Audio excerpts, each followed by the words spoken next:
Sa halagang 500 piso, kasyang-kasya na raw po para po sa ating pang Noche Buena.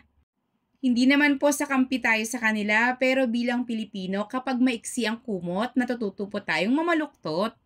Ang tanong na lang talaga, ano nga ba yung pwede nating maluto dito? Fresh na fresh from supermarket, pero tandaan, mas makakamura po talaga kung sa palengke po tayo bibili. Sa supermarket lang po talaga ako bumili. Nang sa ganon, yung mga gagaya po sa ating recipe, hindi po tayo masyadong magkakalayo po sa presyo ng mga sangkap.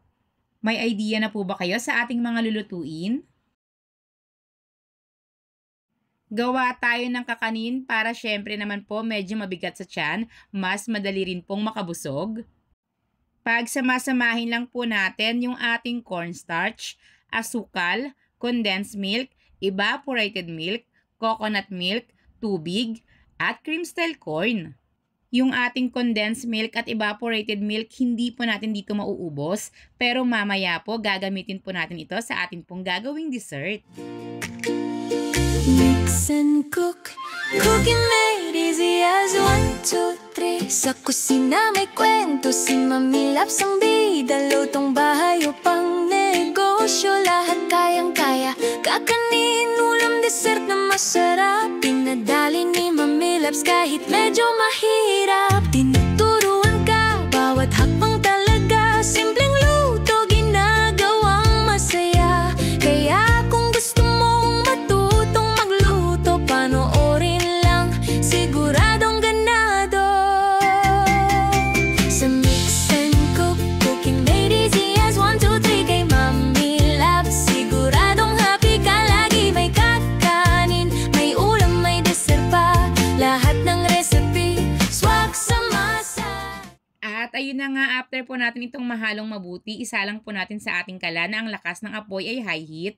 Then kapag nagsisimula na po itong mamuo, hinaan na lang po yung apoy sa medium-low heat hanggang sa ito po ay tuluyan ng kumulo at maluto. Sa pagluluto ng maha, ang isa po talaga sa napaka-importanting proseso ay huwag na huwag niyo po itong titigilan sa paghahalo. Then kapag kumulo na po ito, lutuin na lang po ito ng 1 minuto at diretso na po itong isalin sa atin pong mga lalagyan. I-flatten lang po natin yung pinakaibabaw, then iset aside po muna natin ito at gawin naman po natin ngayon yung ating pong dessert. Simple pero syempre kung may chikiting ka, matutuwa sila rito. Gagawa lang po tayo ng ating graham ball. Crushed graham, then yung atin pong natira kaninang condensed milk at evaporated milk yung atin pong gagamitin. Bumawas lang po ako ng kaunti dito sa atin pong crushed graham para pwede rin po nating pang coating. Usually, purong condensed milk po yung ating ginagamit sa paggawa po ng graham ball. Pero dahil medyo tight nga yung ating budget, gagamit po tayo rito ng evaporated milk. Pero ang isa rin po sa maitutulong nito, hindi po magiging masyadong matamis yung atin pong gagawing dessert.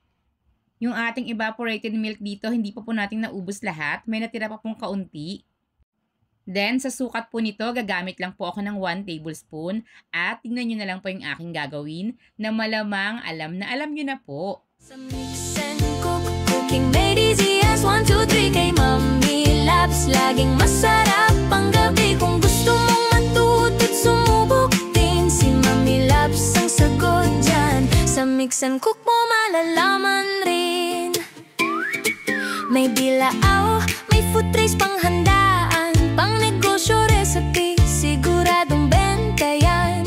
Iba't ibang teknik, ibinabahagi para ang lutuin mo laging special lagi. Pang pamilya, pang barkada, pang regalo hanggang pang fiesta. Si Mami Labs may recipe na nakahanda para sa'yo talaga. Walang imposible basta't susundan mo lang. Si Mami Labs laging may bagong alam. Ulam o kakanin, kahit talin, madali na lutuin pag siya ang gagabay sa atin. Sa Mix and Cook, cooking made easy as 1, 2, 3. Kay Mami Labs, siguradong happy ka lagi. May kakanin, may ulam, may dessert pa. Lahat ng recipe, swak sa masa. Tapos na yung ating dessert, magluto naman po tayo ngayon ng pansit. Hindi na po ako rito gagamit pa ng bawang dahil dun po sa ating nabiling gulay, sibuyas lang po yung kasama. Gigisahin lang po natin yung atin pong sibuyas, ganun na rin po yung ating karne which is yung atin pong chicken thigh. Iniisip ko nga po talaga na magluto na lang po ng spaghetti katulad po ng mga nasa balita, yung mga pinapakita nilang combo pack na medyo mura nga daw po. Kaso kung yun po yung gagawin natin, mag-iisip pa tayo ng ulam. Kumpara po dito sa pansit, marami po sa atin, pwedeng-pwede na po talaga itong pang-ulam. Para po magkalasa na po yung ating karne, naglagay po tayo rito ng paminta at kaunting asin. Then kapag gisadong-gisado na po ito, yung halos luto na po talaga yung ating karne, ilalagay na po natin yung ating mixed vegetables. Pang chop suey po talaga ito, ang ginawa na lang po natin, yung carrots po na medyo malalaki, hiniwa na lang po natin para magamit nga po natin dito po sa ating pansit. Gigisahin lang po natin itong mabuti, then maglalagay po tayo rito ng oyster sauce. Make sure po na half cook lang po itong ating gulay, hahanguin na po natin ito.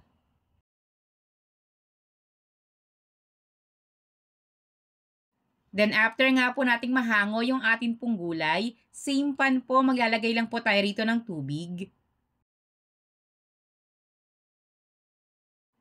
Sa pampalasa po ng atin pong lutuin, still nakadepende pa rin po ito sa inyo. Pero sa akin, maglalagay lang po ako rito ng isang beef cubes, toyo, para rin po sa magandang kulay, at paminta.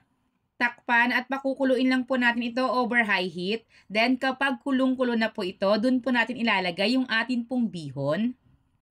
Patuloy na lulutuin hanggang sa tuluyan pong lumambot ito at ma-absorb na po yung pinakasabaw. Same ko rin po ba kayo na yung luto po ng bihon gusto po yung medyo masabaw-sabaw? Paki-comment naman po kung taga saan kayo at kung magkano na rin po yung mga presyo ng bilihin dyan sa inyo para may idea naman po kaming lahat kung same rin pong aabot yung 500 pesos sa inyo pong pang Noche Buena.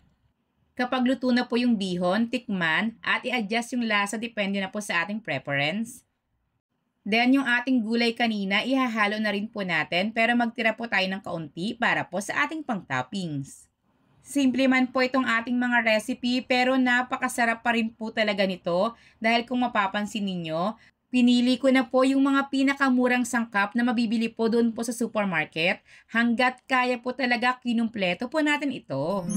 At eto na nga po, muli po nating napatunayan na bilang isang Pinoy, wala tayong challenge na hindi kakayanin. Kung sa pagiging matipid lang at pagiging wais, alam naman natin na talaga naman pong taglay natin yan.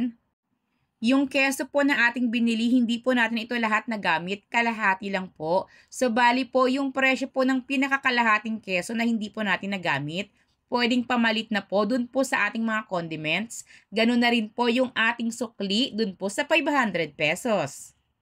Ito pong ating recipe ngayon, kakasya po ito sa 5 hanggang 7 miyembro ng isang pamilya. Hindi magarbo, hindi natin makakain lahat ng cravings natin para sa darating na espesyal na okasyon dahil nga po limited lang po yung budget natin.